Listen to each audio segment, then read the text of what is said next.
Pepatah itu mengatakan bahasa menunjukkan bangsa. Nah, inilah maksud dari pepatah tersebut.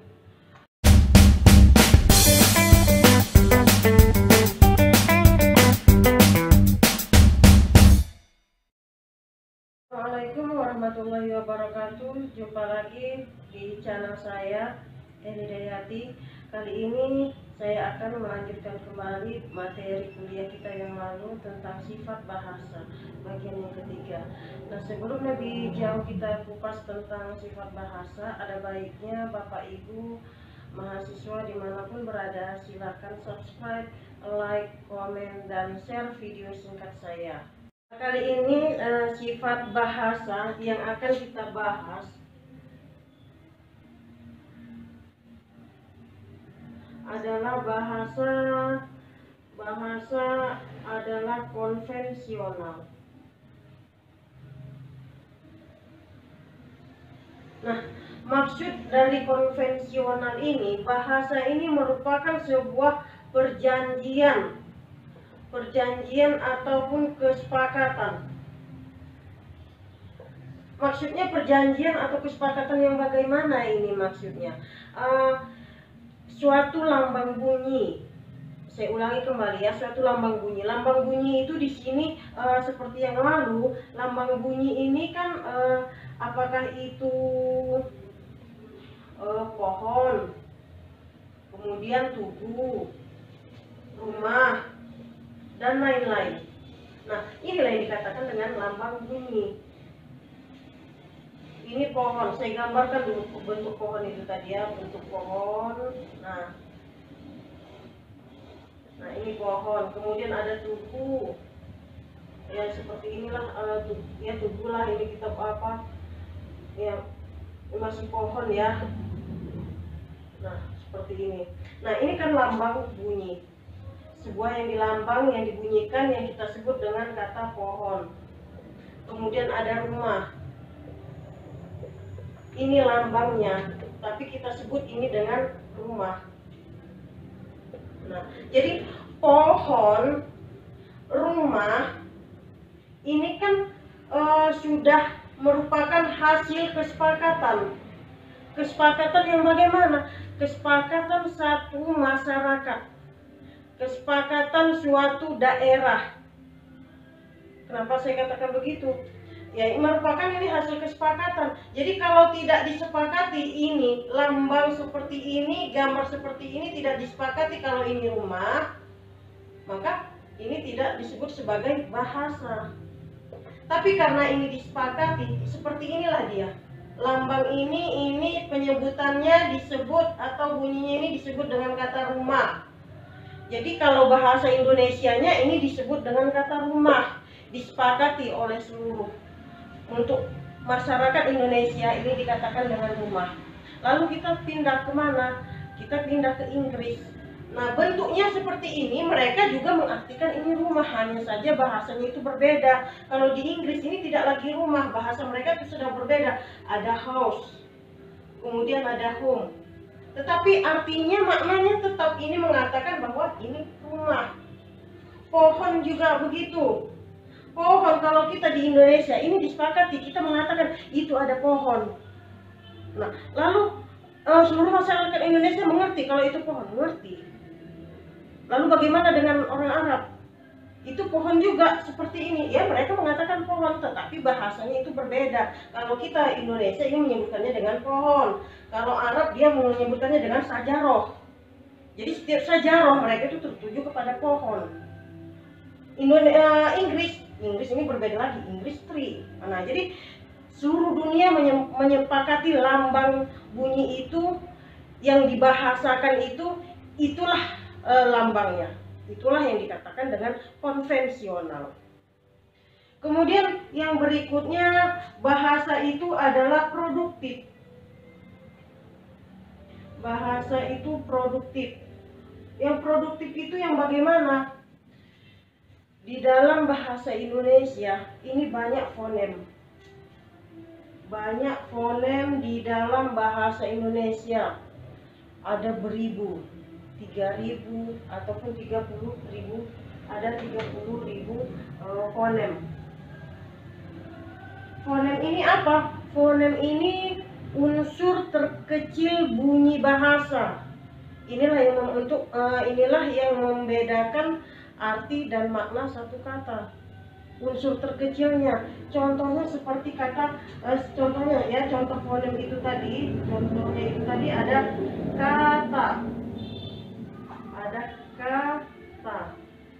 kemudian dengan kita. Nah, kan ini ada k, kemudian ada ta, ada ki, ada ta. Nah, di sini pada bunyi pada kata di sini. Di bawahnya ada kita. Nah, fonem yang pertama pada di atas ini fonemnya fonem k, bunyi k. Yang di bawah ini fonemnya berbunyi i. Jadi kalau yang di atas ini bunyi a, yang di bawah bunyi i. Inilah yang membedakan kata dengan kita. Jadi ini ada lebih kurang ya 3.000 ya, bisa mencapai 30.000 fonem.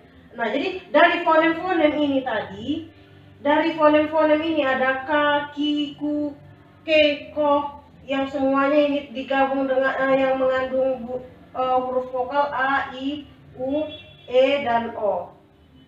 Nah, ini mampu menghasilkan beribu-ribu kata yang akhirnya melahirkan beragam-ragam kalimat yang tersusun di dalam wacana yang akhirnya menjadi suatu bahasa. Jadi sungguh luar biasa bahasa ini, sangat produktif sekali. Tetapi bahasa ini begini, memang bahasa itu produktif. Berarti kalau dikatakan bahasa itu produktif,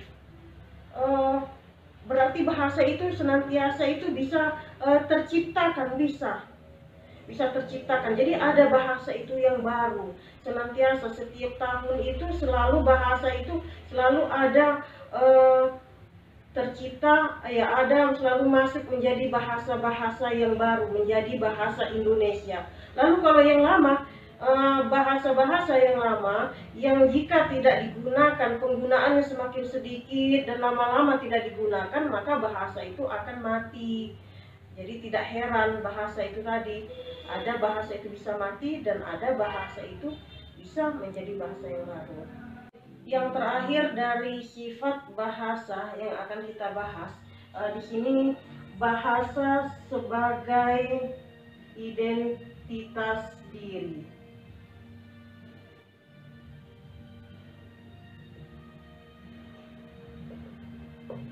Nah, kalau pepatah itu mengatakan bahasa menunjukkan bangsa.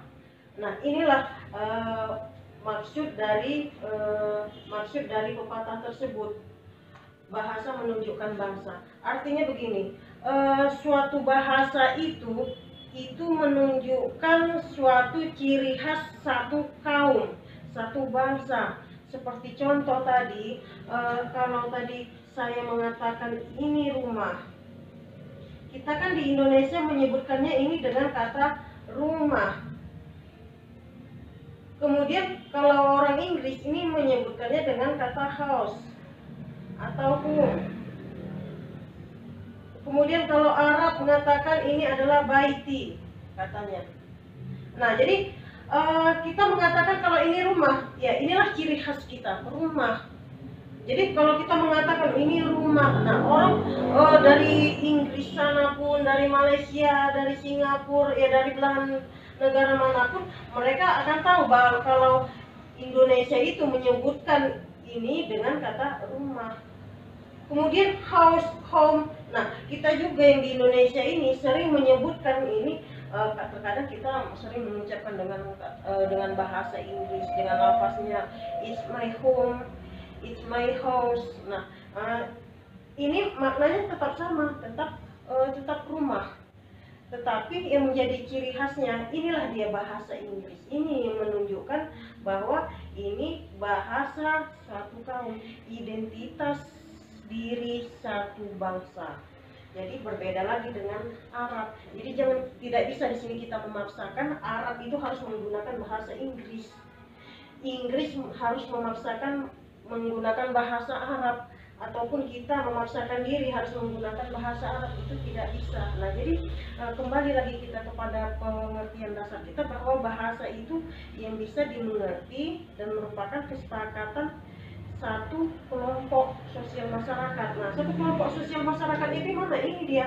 Ini rumah satu kelompok sosial untuk masyarakat Indonesia, ini untuk Inggris, dan ini untuk Arab. Nah, ini menunjukkan jadi sebagai apa? Sebagai identitas. Jadi kalau kita sudah mengatakan it's my home, it's my house, oh kita sudah tahu itu Inggris gitu. Haza baiti, itu kita tahu bahwa itu bahasa Arab, itulah sebagai identitasnya. Nah, seperti inilah bahasa sebagai identitas diri. Video singkat saya, mudah-mudahan video saya ini bisa memberikan kontribusi yang besar bagi dunia pendidikan. Bagi yang berminat, bagi yang suka, silahkan like, comment, share, subscribe video singkat saya. Demikian dari saya. Assalamualaikum warahmatullahi wabarakatuh.